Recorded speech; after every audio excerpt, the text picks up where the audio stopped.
What's up guys, it's Greta and welcome to today's video where I'm going to tell you how to prevent staticky hair. This is something I have struggled with my whole life because I have long hair that rubs on things and the winter comes around and it's super dry and my hair just goes and that is so annoying. You put on your jacket and your hair just clings to your chin and your neck and it clings to your shirts and everything. It's like one of those things where you just, it's hard to explain because it's just that annoying and that bad. So maybe if you're from a climate where things are warmer and more humid a lot of the time, you don't deal with this. But here in the Midwest and where it gets really dry in the winter, we deal with this a ton. So I've got 8 tips for you today to tell you how to prevent this. Each and every one is important and they are different. So make sure that you watch the whole video to hear all of the tips. So let's get right into this video and start with tip number 1. Tip number 1 is something you probably hear all the time, and maybe not in this scenario about staticky hair, but you hear it for so many things, and that is drink more water. Our hair is dry and we need to make it moisturized from the inside out. So by starting with drinking water, your body is going to be way more moisturized. So start by drinking a lot more water. The other part of moisturizing is doing a hair mask. Now, this is something you can do more frequently than you normally do if you do them at all. You can start to think about maybe doing it once a week. Whatever is working for you, whatever your hair needs. My one thing I want to mention is please don't use coconut oil. I know, coconut oil is like one of those things where everybody says, yes, I put coconut oil all over my hair and it's so great. It's not. You might think it's great because it's coating the outsides of your hair, but it's actually trapping your hair around its molecules, which are way too large to actually penetrate into the hair shaft. So by doing that, it's actually suffocating your hair and not allowing moisture inside. So probably go with something different than coconut oil. It's not great. It's not good for your skin. It's not good for your hair. So it's good for cooking though. So if you like cooking with it, that's great. I love cooking with it. So keep it in the kitchen where it belongs. Hair mask that you should be using is something that's going to be deep conditioning. Argan oils are really good, or anything that, you know, isn't like, it's coconut oil, you know. You find something that works for you, and maybe you really like coconut oil and that's your thing. I'm not going to tell you how to live your life. I'm just letting you know what it actually does on a molecular size. You know, it's really not doing anything good for you. So maybe, like I said before, put that aside and find something that's actually going to penetrate into the hair shaft and moisturize your hair. The second tip is don't wash your hair every day. Now, I get super oily and I could wash my hair every day. But this isn't something you want to do, especially in the winter as things again are just really dry. The more you're washing your hair, the drier it'll be, the more you're stripping your natural oils out of your hair so that your scalp is producing more and more oils. So you're getting oily, but your hair, it's also dry. It's like weird because you're fighting two things that seem opposite and nothing's helping. So my suggestion for you is to either just extend that period between washes, or what I've been doing is I wash it with shampoo and conditioner one day, the next day I rinse it, but I scrub it really well. So you're scrubbing out a lot of like the dirt and oils, but it's leaving some of the oils there so your hair is still moisturized and your scalp doesn't have to produce extra oil. So you still feel fresh. And I can usually do this maybe once or twice in between shampoos and I still feel pretty good.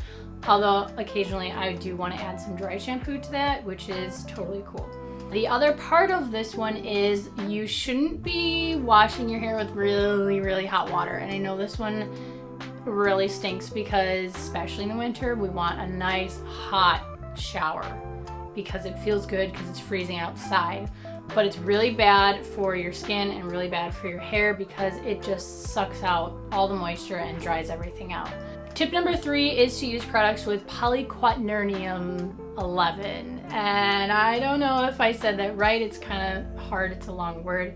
Polyquaternium. I'll put it up on the screen so you can see it. This is an anti-static agent and helps to disperse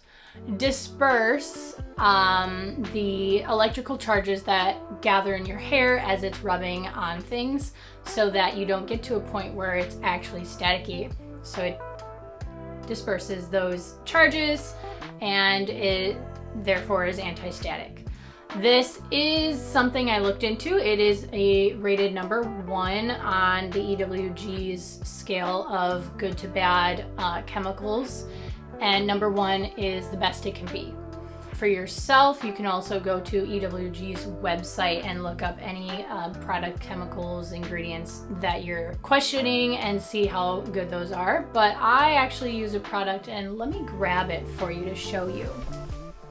So I have been using this product by Alterna, and this is the Perfect Iron Spray, and this has the polyquaternium 11 in it. So I didn't know this until I did some research on products that are good for anti-static, and looking that up, I found that that's a really good ingredient for that. Then I want to do more research, make sure that it's like a safe ingredient in my products. And upon further inspection, as I already told you, it's safe. And so I've been using this daily, and I spray it in even if I'm not going to be blow drying or using any heat on my hair, just because I know it has that anti-static properties and my hair gets really staticky. And this has been so incredible. I haven't been dealing with very much static at all this winter. So I think for sure this is probably like the top tip. Find a product that has this ingredient, use it, love it, and let me know in the comments down below if you have something like this, or if you go out and get it, and tell me how it works for you, because I'm super interested to see how it's working for other people. And then anybody else who's interested can go down and see those comments to see how this is working for you. So let's help each other out by leaving that comment down below. Number 4 is use less heat. And like I said in the last tip, I'm not really using heat on my hair. The only time I really use it is if I'm going to bed with wet hair, and I hate that, so I dry it first. And a lot of times I'll just dry like the roots and stuff. Like my hair is actually still drying from my shower this morning. So that's something I'm totally used to, is air drying my hair, and that's really healthy for you to do, and it's not drying out the hair. If you are using a heat product, blow dryer or something, this comes into tip number 5, and that is use an ionic blow dryer. So that is going to take care of positive, negative electrons and give you the ones that you need, so that you're not creating extra static and opposition in your hair. Tip number 6 is use a metal comb or brush when combing or brushing your hair, and that is strictly because plastics are gonna rub and cause more static in your hair. Tip number 7 is one of my favorites besides the ingredient in tip number 3. This one is use a humidifier. So as soon as winter rolls around and the air gets cold and dry outside, I bust out my humidifier, and I pretty much have it going 24/7 as long as I'm here. I turn it off when I'm not home, just so it's not running in case it runs out of water. But I have that going right now. I love it. It super helps. That just keeps the air around you moisturized. It helps while you're sleeping, so your hair doesn't get dry and get staticky by rubbing on your pillowcase, like all that kind of stuff. So if you have a humidifier, use it to your benefit. Tip number 8, this is our last tip. This one is using more organic materials for your tops and your scarves and your hats and maybe even your pillowcase or something. And by doing that, you're not creating all that movement that's gonna create the static on unnatural and synthetic materials. So if you think about you putting on your puffer jacket and those being synthetic materials like polyester, that is rubbing on your hair, and that is going to create a ton of static. So if you're opting for more organic materials like organic cotton or something, that will really help bring down the static that's created by the rubbing, because of course your hair is still going to rub just as much on these materials, but they're not going to create as much static. That concludes all 8 tips that I have for you today. I hope that you learned something new and that you can maybe replace some things or change some things up in your winter routine, because that is so important, so normal. We change up our skincare in the winter, we should change up our hair care. And by taking care of these few things, you shall live a better, less staticky life. And let me know if it's working for you. Be sure to leave those comments down below. And if you have any requests and videos you'd like to see in the future, leave those down there too. Help my channel out by subscribing to my channel. That would mean so much to me. And also give this video a like if it was helpful. I can't wait to hear all of your stories about how your static is gone. And I hope you guys enjoy this winter static free, and I will see you in my next video. Bye guys.